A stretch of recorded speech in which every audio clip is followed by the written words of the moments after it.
Bom dia, irmãos e irmãs. Nós vamos meditar hoje no Salmo 125. O tema dessa manhã é Guardados pelo Senhor. Nós temos meditado nos cânticos de peregrinação, o que não deixa de ser também significativo, na medida que a gente está retomando os nossos cultos presenciais, nossos ajuntamentos solenes aqui como o povo do Senhor. Salmo 125, tema Guardados pelo Senhor. O texto diz: Cântico de peregrinação. Os que confiam no Senhor são como o monte Sião, que não se abala, mas continua firme para sempre. Como em volta de Jerusalém estão os montes, assim o Senhor está ao redor do seu povo, desde agora e para sempre. O cetro dos ímpios não permanecerá na terra dos justos, para que os justos não comecem a praticar a iniquidade. Faz o bem, Senhor, aos bons e aos retos de coração. Quanto aos que se desviam para caminhos tortuosos, o Senhor os levará juntamente com os malfeitores. Paz sobre Israel. Nós temos aqui mais um desses chamados hinos a Jerusalém. Nós encontramos alguns salmos aí que magnificam a santa cidade. Salmo 46, Salmo 48, Salmo 76, Salmo 84, 87, 122 e agora ao 125. Mas esse salmo aqui, que é um hino à cidade de Jerusalém, também compartilha a ideia da confiança quando se olha para os montes. E nós já tratamos isso aqui no Salmo 121. O salmo começa: eleva os meus olhos para os montes, de onde me virá o socorro? O meu socorro vem do Senhor, que fez o céu e a terra. Então, na primeira parte aqui do Salmo, nós vemos aí uma expressão de confiança do salmista. Ele confia no Senhor, mas na segunda parte nós temos uma petição, um apelo para que o Senhor haja com justiça. Como já tem sido dito aqui, esse é um daqueles salmos que a gente não consegue identificar a autoria.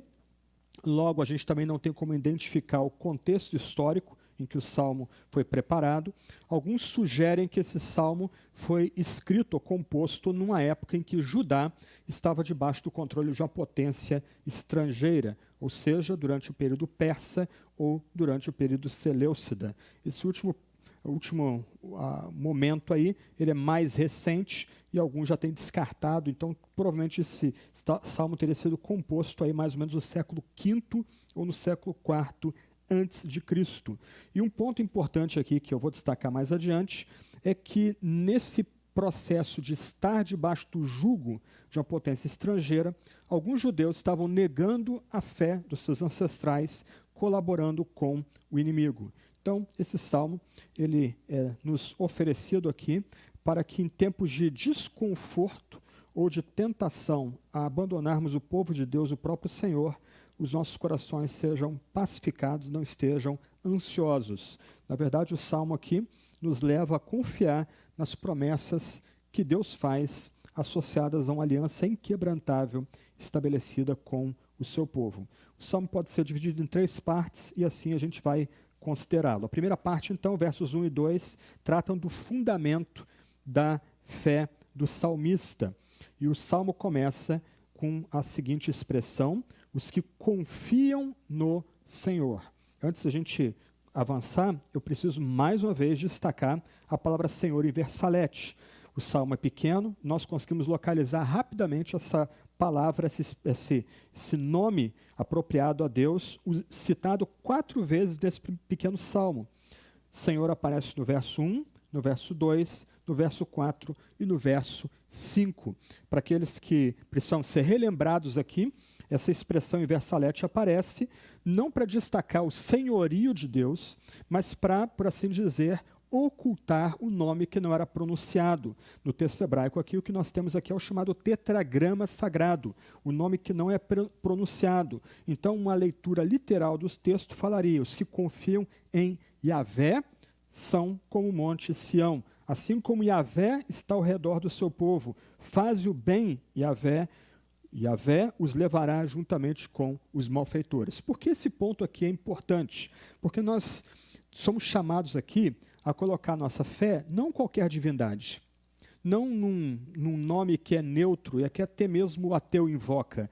Nós somos chamados aqui a colocar nossa confiança no Deus de Israel, no Deus que se revelou a Moisés, na sarça que ardia e não se consumia, no Deus que deu seu nome peculiar a Moisés e a seu povo por extensão, o nome que significa Deus é aquele que é, Deus é o eterno, Deus é aquele que é autoexistente, Deus é aquele que não muda.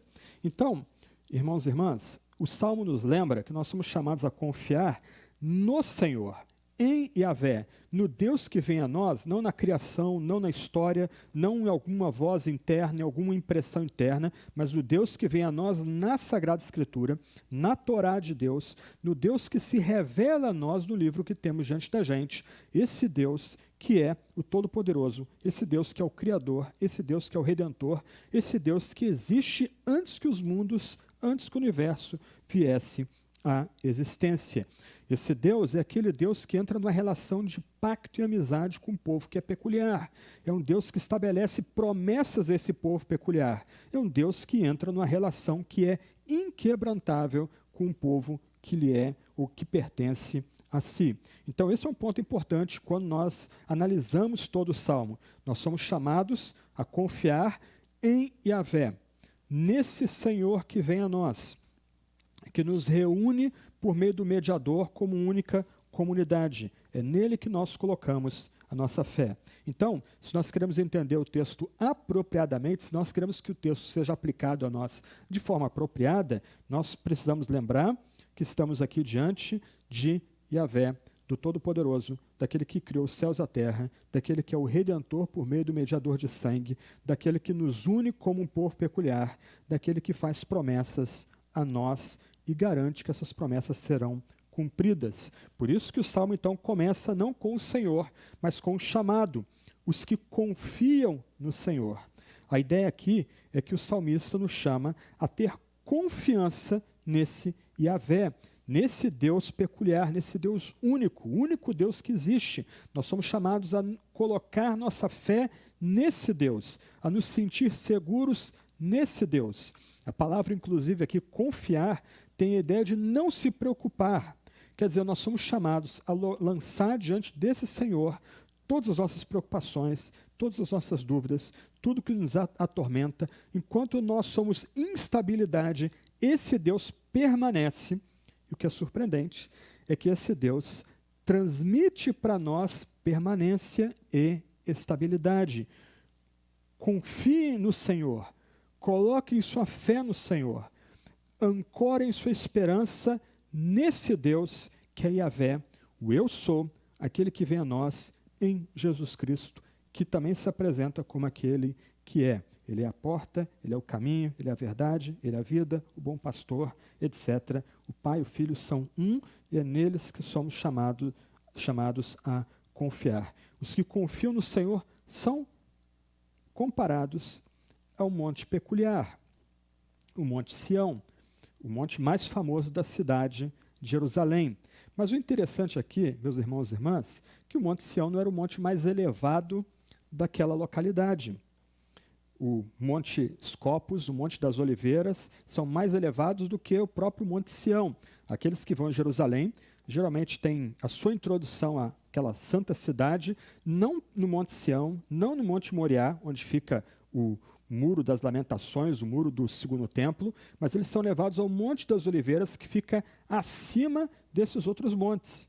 E há um local ali no Monte das Oliveiras, onde há uma placa grande, e ali, olhando aquela placa e olhando a cidade, você consegue localizar todos os pontos históricos importantes. Você olhando, mirando de cima para baixo. Qual é o ponto aqui para nós, então? Nós somos chamados a confiar em Yahvé. Nós somos chamados a confiar no Deus de Jesus Cristo. Se nós confiamos no Deus de Jesus Cristo, nós então somos estabelecidos como o monte onde Deus ama. Nos é dada essa estabilidade que o Monte Sião tem. Irmãos e irmãs, independente da data aqui que o Salmo foi composto, a gente pode concordar que esse Salmo tem mais ou menos 2.500 anos de antiguidade. Olha que interessante, os que confiam no Senhor são como o Monte Sião, que não se abala, não há terremoto ali que vai desfazer esse monte, mas ele continua firme para sempre. O monte não foi terraplanado. O monte não foi colocado abaixo. Quem visita Jerusalém hoje vê o monte onde ele está. Nós somos, então, comparados, se confiamos nesse Senhor, com esse Monte Sião, que permanece para sempre, permanece ali 2.500 anos, pelo menos, desde que o Salmo foi escrito. Mas o texto não diz só isso. Os que confiam no Senhor são como o Monte Sião, que não se abala, mas continua firme para sempre. Se você confia nesse Senhor, se você coloca a sua fé nesse Senhor, você vai ter estabilidade. Estabilidade igual um monte que permanece no mesmo lugar há 2.500 anos. Só que o texto continua. Nesses 2 versos primeiros, o salmista está explorando o fundamento da nossa fé e as consequências ou os resultados da nossa fé. Se nós confiamos em Yahvé, nós somos como o Monte Sião. Nós estamos firmes. Nós vamos permanecer bem estabelecidos. Só que olha o que o texto fala no verso 2. Como em volta de Jerusalém estão os montes, então você tem o Monte Sião, Monte das Oliveiras, Montes Copos, outras montanhas ao redor, assim o Senhor está ao redor do seu povo, desde agora e para sempre. O texto aqui é simples, apela ao nosso conhecimento de geografia, mas é muito bonito.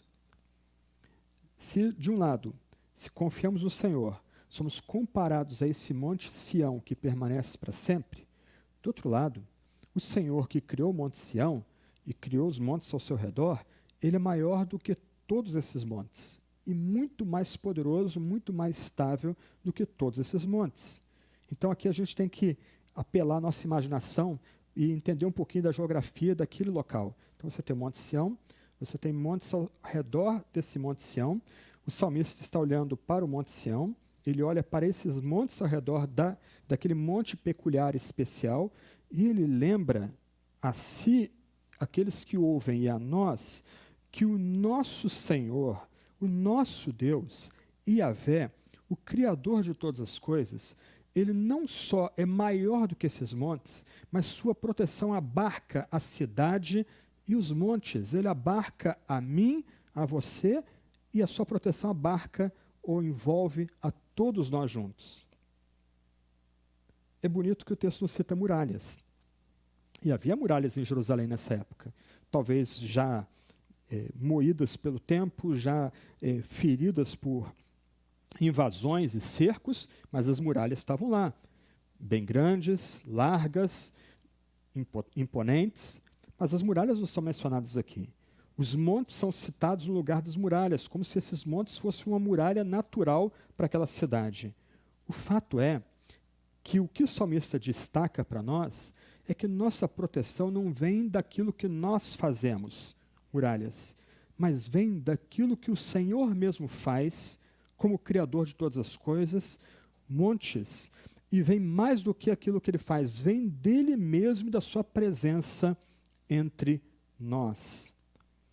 Deus, o Senhor, Yahvé, então, ele não é só o Criador, ele não é só o protetor, ele é aquele que cerca todos nós, ele cerca o seu povo com proteção, uma presença que dura para sempre.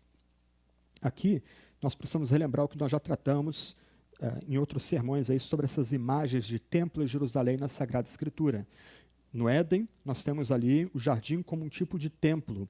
Com a queda, agora Deus escolhe um pedaço de chão na encruzilhada entre as nações. Ele escolhe a cidade nesse pedaço de chão que é Israel. E nesse pedaço de chão, ele escolhe um monte, Moriá, onde ali será colocado o templo, um templo que será levantado em honra a esse Yahvé e onde serão feitos sacrifícios expiatórios e sacrifícios de ação de graças ali naquele templo. No Novo Testamento, próximo ao templo, o Espírito Santo é derramado. Agora, o Espírito Santo é derramado não mais num pedaço de terra, numa nação, não mais numa cidade, não mais num templo peculiar dentro dessa cidade. Agora o Espírito Santo é derramado em todo o canto do mundo, a partir de Jerusalém. Em outras palavras, no Novo Testamento, nós somos o templo. Nós somos o lugar geográfico onde o Espírito Santo habita. Nós somos o templo em que Cristo vem morar, onde Cristo ministra a nós. Só que aí o Novo Testamento mira mais além, lembrando que no último dia, quando Cristo voltar em glória, para derrotar cabalmente todos os nossos inimigos, o diabo, seus demônios, o anticristo, aqueles que o seguem, vai lançar fora dessa cidade, nova cidade, nossos pecados, miséria, tristeza, doença, morte, virá do alto uma nova cidade, uma nova Jerusalém, onde o sol não se põe e o templo se confunde com Jerusalém. Então, um ponto importante para nós aqui é que nós somos chamados a confiar em Yahvé e confiar em Cristo se queremos agora já permanecer nesse templo onde Deus habita e nos cerca com sua presença e proteção, e nós precisamos confiar em Yahvé e em Cristo se nós queremos ter esperança de no último dia, o dia da vitória do nosso Deus, nós adentrarmos esse templo onde a glória de Deus habita, onde não é mais necessário iluminação, porque Deus mesmo ilumina todo aquele santo lugar, novos céus, nova terra, a nova Jerusalém que desce dos céus. Nós confiamos em Yahvé, nós temos colocado nossa fé naquele que é, no Deus que se revela como eu sou, e essa é uma questão pessoal para cada um de nós aqui. Nós só podemos usufruir as promessas dos versos 1 e 2 se temos colocado fé naquele que é. Você confia em Deus, mas não qualquer Deus. Não um Deus como um tipo de palavra vaga, um nome pessoal vago, sem definição. Os que confiam em Yahvé, os que confiam no Eterno, os que confiam no Eu Sou, são como o Monte Sião, que não se abala, mas continua firme para sempre. Como em volta de Jerusalém estão os montes, assim Yahvé está ao redor do seu povo, desde agora e para sempre. Nós temos aqui, basicamente, um resumo do pacto da aliança que Deus estabelece com uma comunidade. Essa comunidade crê nesse Deus, que é o Eu Sou. E esse Deus, que é o Eu Sou, habita com essa comunidade e cerca de favores essa comunidade. Irmãos e irmãs, nós confiamos nesse Deus, nós podemos dizer, olha, o nosso Deus é santo, gracioso, poderoso, glorioso, o nosso Deus é o Criador de todas as coisas, o Redentor do mundo, o nosso Deus veio Jesus, e Jesus se revelou também como eu sou, e nós cremos nesse Deus e nesse Filho, e por isso nós agora não nos abalamos, mesmo que o mundo esteja chacoalhando, e nós também confiamos que esse Deus abarca todos nós e protege a todos nós. Nós podemos dizer isso. Então, confie no Senhor. Coloque sua fé no Senhor. Você será como o Monte Sião, que não se abala, mas continua firme para sempre. E mais do que isso, você não vai se abalar e vai continuar firme para sempre, porque o Senhor está ao seu redor, o Senhor está ao redor do seu povo, desde agora e para sempre. O que lembra que o fundamento da nossa fé é um Deus que faz um pacto conosco que não se quebra. Não se quebrou no Antigo Testamento, permanece firme no Novo Testamento. Há uma continuidade nesse pacto e nós estamos sendo chamados a adentrar essa comunhão, essa aliança de graça e misericórdia que há no Senhor. Então, no primeiro verso, nós temos aí o fundamento da fé do salmista. Um ponto importante aqui, então, é que o salmista, ele usa a geografia para afirmar sua fé. Esse é um ponto importante.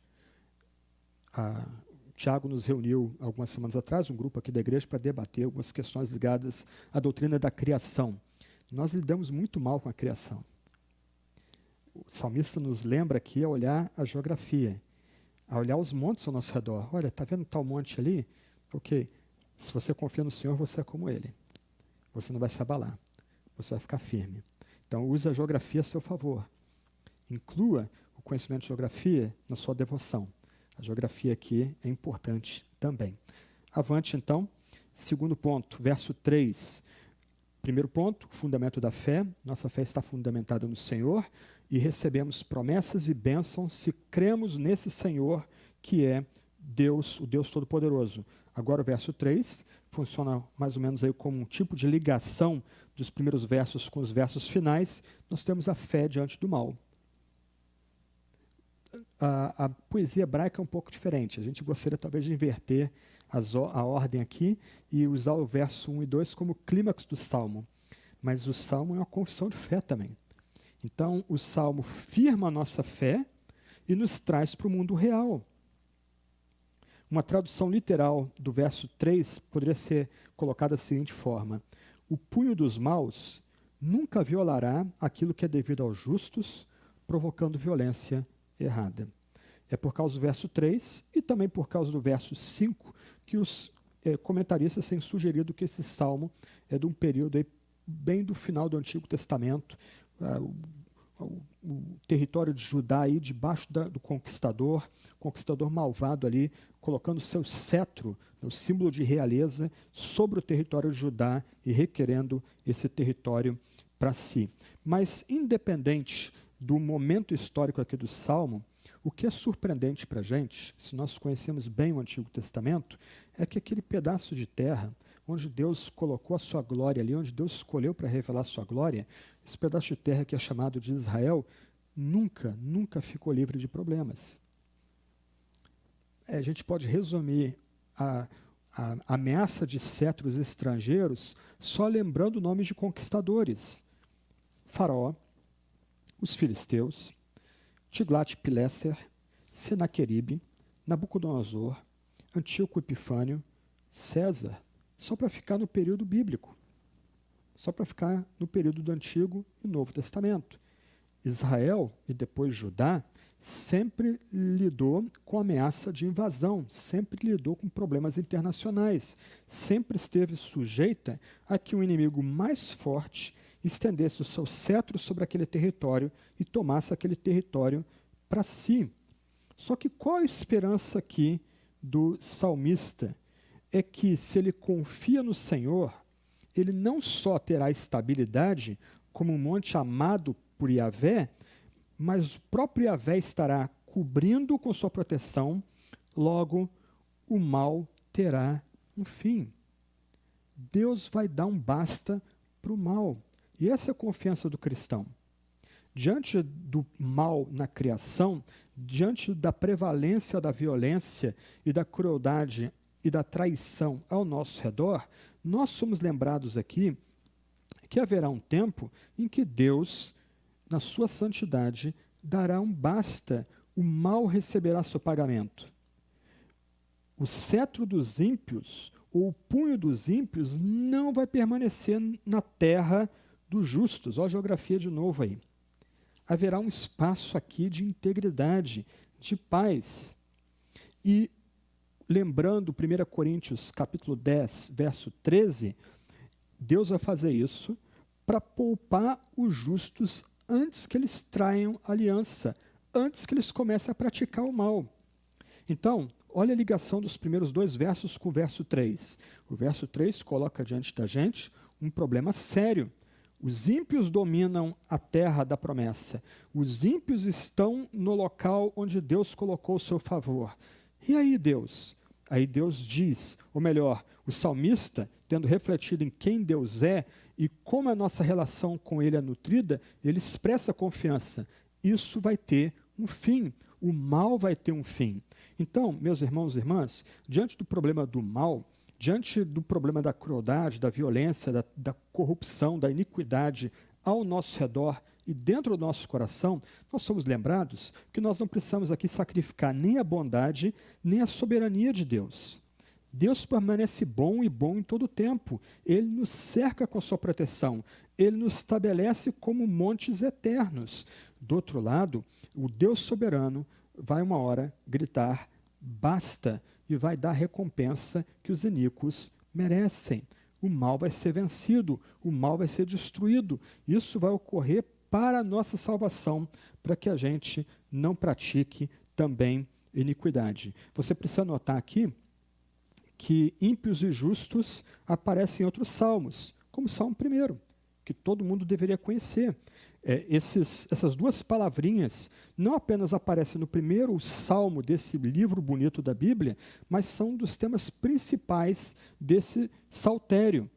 Os ímpios, aqueles que praticam iniquidade, aqueles que violam a lei dada por Deus, e os justos, aqueles que estão na aliança, aqueles que estão fiéis à aliança, aqueles que estão numa relação correta com o Deus vivo.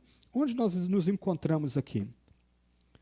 Aqui, nesse terceiro verso, nós temos a fé diante do mal. Onde nós estamos? Qual o nosso lado aqui? Nós estamos entre os ímpios ou entre os justos? Aí a resposta aqui depende de como nós respondemos a questão suscitada pelos 2 primeiros versos. Nós confiamos no Senhor? Se confiamos no Senhor, além das bênçãos que nós já consideramos, nós somos contados como justos. Nós somos contados como parceiros da aliança. Por isso que a pergunta é importante aqui. Você confia em Yahvé? Você tem colocado sua fé naquele que é? E mais uma vez, lembra que no Novo Testamento, o nosso Senhor Jesus Cristo, nosso único Messias, ele se apresenta como eu sou. Como aquele que se apresentou a Moisés também, junto com o seu amado Pai. Onde nós nos encontramos aqui? Entre os justos ou entre os ímpios? Nós praticamos justiça, e isso se mostra nas nossas relações pessoais, ou praticamos iniquidade? A fé diante do mal, a fé no Senhor diante do mal, é confortada com o fato que a maldade vai chegar a um fim. E essa é a nossa esperança, essa é a nossa motivação. Irmãos e irmãs, é isso que mantém a gente vivendo vidas dignas e íntegras. Qual a esperança do incrédulo diante da prevalência do mal no mundo? Qual a esperança do incrédulo para levantar toda manhã, tomar o seu café, dar um beijinho na esposa, um beijinho no marido, dar tchau para os filhos, ir para o trabalho, se ele não confia em Yahvé? E mais do que isso, não só recebendo a promessa de proteção e estabilidade que vem de Yahvé, mas também recebendo de Yahvé a confiança que o mal terá um fim. Pensa naqueles que lutam com corrupção, ou lutam contra a corrupção. É um escárnio ver o que acontece no nosso país hoje, as notícias que chegam a gente pelos jornais, dinheiro que era para ser usado com saúde no meio dessa pandemia foi desviado para enriquecer pessoas que já têm riqueza e poder, e procuradores, policiais tentando fazer a sua parte. Qual é a motivação deles para permanecer nos trilhos da justiça e não se desviar para a iniquidade e para a impiedade? Se eles não são cristãos, essa é uma vida muito desesperadora. Eles prendem um bandido, a justiça dá um jeitinho aqui, acolá, um caminhozinho ali, uma das jabuticabas que a gente tem em nossos códigos penais, Código Penal, Constituição, a pessoa está livre, está solta. Mas, puxa, foi feito um trabalho de investigação, o procurador apresentou uma peça ali. Se esse homem ou essa mulher que trabalha nesse espaço não confia em Yahvé, a luta dele é vã. Daqui a pouco ele abandona a carreira de policial, abandona a carreira de procurador, ou, pior, ele acaba sendo corrompido. Qual a nossa motivação? Aqueles que lutaram ou lutam contra a corrupção na sociedade civil, protestando, etc. e tal, parece que há um refluxo agora dessa luta, né? Qual a motivação da gente para permanecer justo, íntegro? É que a iniquidade será derrotada, o mal será vencido, todo mal será vencido pelo próprio Deus. Nota, olha o encadeamento do Salmo aqui. Se nós confiamos em Yahvé, nós somos como o monte Sião, que não se abala, mas permanece para sempre.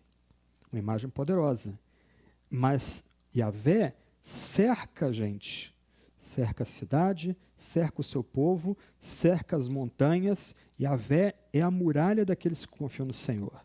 Mas, puxa, Senhor, olha o mal diante de nós, olha o inimigo tomando nossa terra aqui. Fica firme, o inimigo vai ser derrotado. Se não nessa vida, no porvir ele receberá sua justa recompensa, será completamente destruído. A gente vai voltar a isso no final do verso 5, ou no verso 5. E aí a gente entra no terceiro ponto aqui. É bem bonito o Salmo. De um lado, ele abre com a expressão de confiança da proteção do Senhor. Do outro lado, nós temos aqui versos 4 e 5, um pedido de ajuda. Nós temos confiança e urgência na oração. Ambos não estão desconectados. A gente, quando ora, a gente pode expressar confiança no Senhor. A gente é chamado a expressar confiança no Senhor. A gente é chamado a nutrir nossa confiança no poder desse Senhor que nos torna inabaláveis e nos cerca de cuidados para sempre e sempre. Mas, do outro lado, a gente também é chamado a abrir nosso coração ao Senhor, a falar com Ele com urgência, a invocar Ele com urgência. O verso 4 mostra que a pressão aqui é pesada. O que o salmista está enfrentando não é brincadeira. O verso 4 começa, faz o bem, Yahvé. Verso 3, fé diante do mal ao nosso redor, o mal diante da gente. A terra parece que foi conquistada. Uma potência estrangeira estende o seu punho malvado, o seu cetro de dominação sobre aquela terra. Aí o texto começa com a invocação, faz o bem. Enquanto nós temos o mal diante de nós, o mal dentro de nós, a gente nunca pode esquecer isso, nós invocamos a esse Senhor para que Ele faça o bem, para que Ele haja com bondade em nosso meio. E é interessante aqui, nota o verso 3 e depois os versos 4 e 5. No verso 3, o salmista começa falando dos ímpios. Os ímpios têm destaque. E depois dos justos. Verso 4 e 5, ordem invertida. Agora os justos são destaque. E só depois os malfeitores. Essa inversão, então, está destacando aqueles que estão na aliança com esse Senhor. Aqueles que pertencem a esse Senhor. Aqueles que já foram declarados justos, estão na relação correta com esse Senhor. Então, o salmista aqui invoca a Deus, suplicando para que Deus derrame o bem àqueles que estão fiéis ou permanecem fiéis à aliança. Por que esse aparte aqui? Porque no verso 5 parece que alguns estão traindo essa aliança. Alguns dentro do próprio povo de Israel, que deveriam estar usufruindo as bênçãos de Yahvé, deveriam estar cobertos pela proteção do Deus de Israel, estão traindo essa aliança. São um tipo de quinta coluna. São colaboradores com o exército estrangeiro. Aqueles que são familiares aí com a Segunda Guerra Mundial devem lembrar que esse tipo de movimento era uma praga em países ocupados pelos nacionalsocialistas da Segunda Guerra Mundial.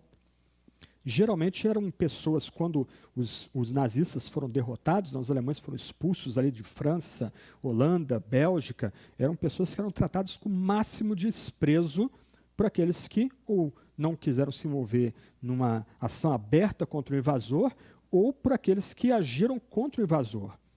As mulheres tinham cabelo raspado, os homens eram jogados piche neles, eram espancados em praça pública, e depois homens e mulheres eram julgados por terem colaborado com o inimigo.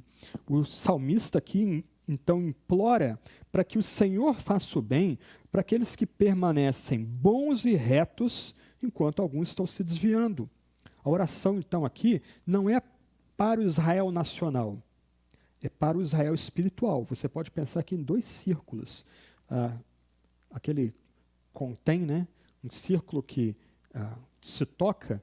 Então, você tem aqueles que são parte do Israel nacional, aqueles que foram circuncidados, aqueles que vão às festas, mas, como Paulo diz em Romanos capítulo 2, aqueles que não foram circuncidados internamente no coração. Aqueles que a lei não habita o coração deles pelo Espírito, esses são parte desse Israel nacional. O Israel espiritual é composto por aqueles que foram tocados por Deus, foram tratados por Deus graciosamente, tiveram uma circuncisão interna e têm a lei de Deus gravada em seus corações. É a esses que o Salmo mira aqui. O salmista, então, implora para que Deus faça o bem àqueles que confiam no Senhor, não todos aqueles que fazem parte do Israel nacional. Em outras palavras, nem todos aqueles que fazem parte da igreja visível são de fato membros da igreja do Senhor, da igreja invisível. E o salmista mira aqui aqueles que são parte da igreja invisível. O ponto aqui, irmãos, é que o salmista invoca a Deus, suplicando para que Deus dê bênção. Deus dê da sua bondade àqueles que são fiéis em seu coração e que na sua vida diária se esforçam para manter os padrões da aliança. E como é difícil manter esses padrões da aliança. Mas, se nós confiamos no Senhor, somos chamados a manter esses padrões da aliança em todo o tempo. Deixa eu ler um trecho aqui de um comentário do Eugene Peterson sobre esse salmo aqui.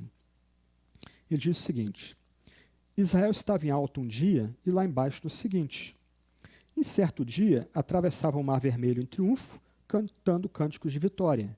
No seguinte, resmungando no deserto porque sentiam falta da carne do Egito, com batatas na refeição na tarde.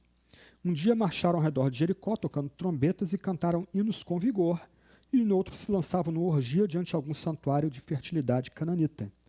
Num dia estão com Jesus no cenáculo, ouvindo em silêncio elevado seus mandatos e recebendo seu amor, no outro estão pisando duro por ali e amaldiçoando no pátio, negando que algum dia o tenham conhecido. Mas o tempo todo percebemos algo sólido e firme. Eles são sempre o povo de Deus. Deus é constante com eles, em misericórdia e juízo, insistentemente gracioso.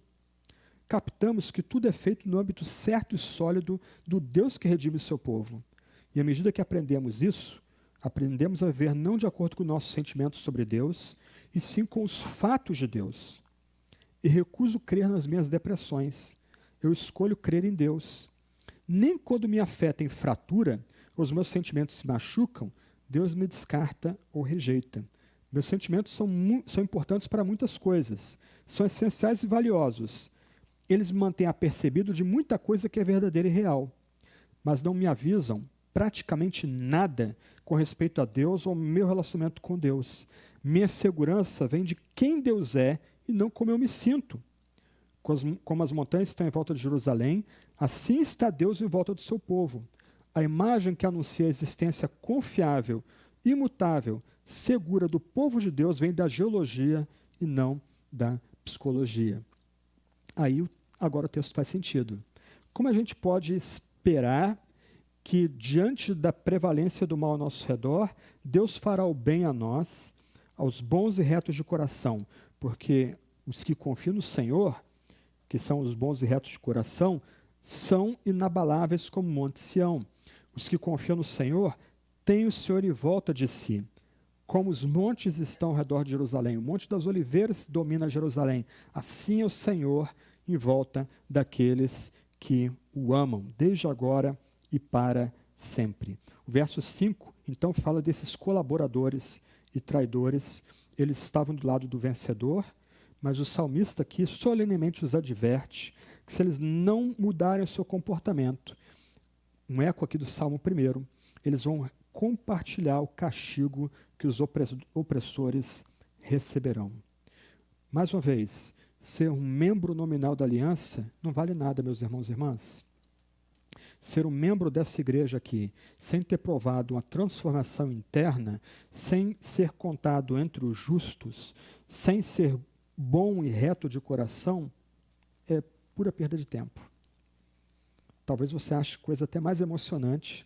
Lembra, sentimentos não norteiam a nossa fé, né? Mas talvez você ache alguma coisa mais emocionante para fazer da sua vida. Só que, cuidado, quanto aos que se desviam para os caminhos tortuosos, o Senhor, o mesmo Senhor que dá estabilidade para quem confia nele, o mesmo Senhor que cerca quem confia nele, o mesmo Senhor que faz o bem a quem confia nele, o Senhor os levará juntamente com os malfeitores. O credo de Atanásio começa dizendo: todo aquele que quiser ser salvo, antes de tudo deve professar a fé católica. E fé católica ali não está ligado à Igreja de Roma, mas está ligado àquela mesma fé que é crida e professada em todo tempo, todo lugar, desde sempre. Quem são colaboradores e traidores do nosso meio? São aqueles que estão entre nós e acham que Deus, esse negócio de Deus ser um, Deus ser três, isso é muito complicado. Eu gosto daqui, eu vou permanecer aqui, mas olha, eu tenho minhas dúvidas sobre quem Deus é de fato. Quem são os colaboradores e traidores entre nós? Aqueles que estão entre nós aqui e pensam, olha, Jesus, Jesus, Deus, homem, nossa, isso é muito complicado para mim. Eu gosto de pensar que Jesus, no seu batismo, ali ele foi ungido como homem especial, morreu na cruz. Mas esse negócio de tentar pensar em Jesus como Deus e homem, encarnação, não, não é para mim, isso é muito elevado, não vou pensar nisso. Quem que são os colaboradores e traidores entre nós?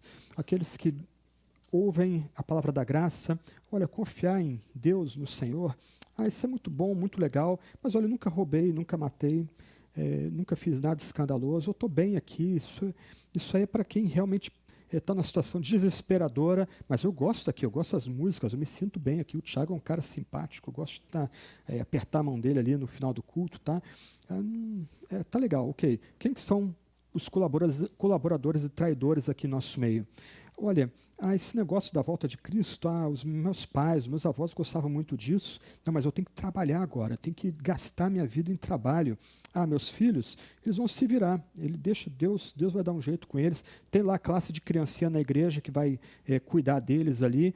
Eu tenho que trabalhar, eu tenho que me gastar no trabalho aqui. Família é importante, mas o trabalho, a realização profissional, ter poder, dinheiro, isso é mais importante. Quem que são colaboradores e traidores em nosso meio?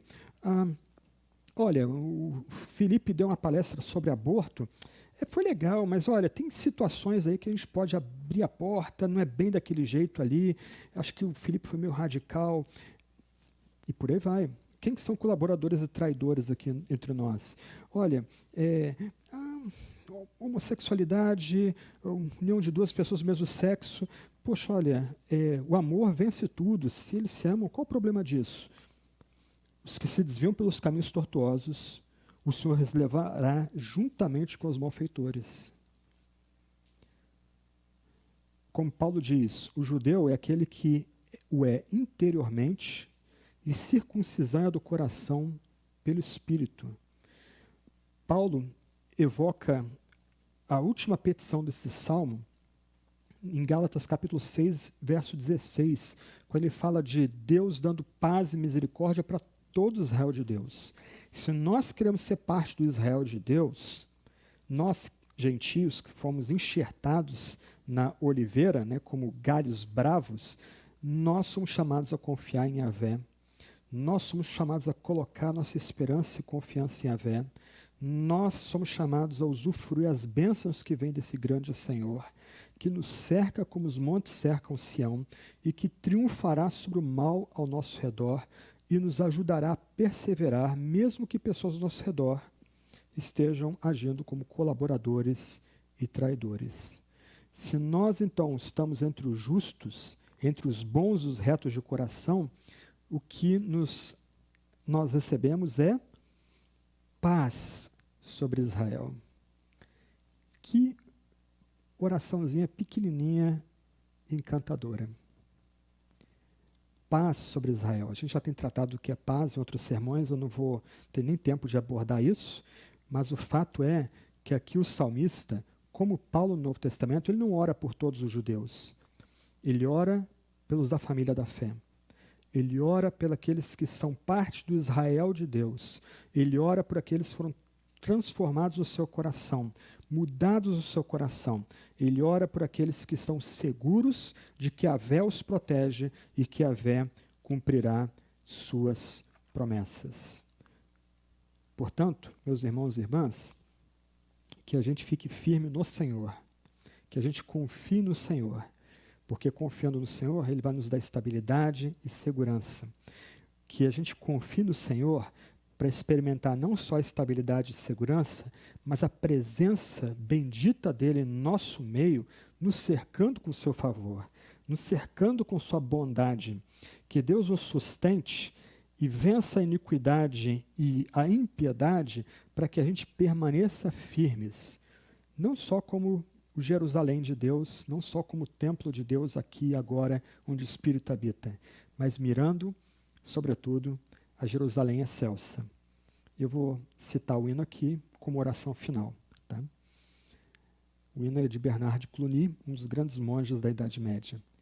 Jerusalém excelsa, gloriamo-nos em ti, afável esperança de todo crente aqui. Radiante a tua porta que ao longe já se vê, por onde tem entrada o que no Cristo crê.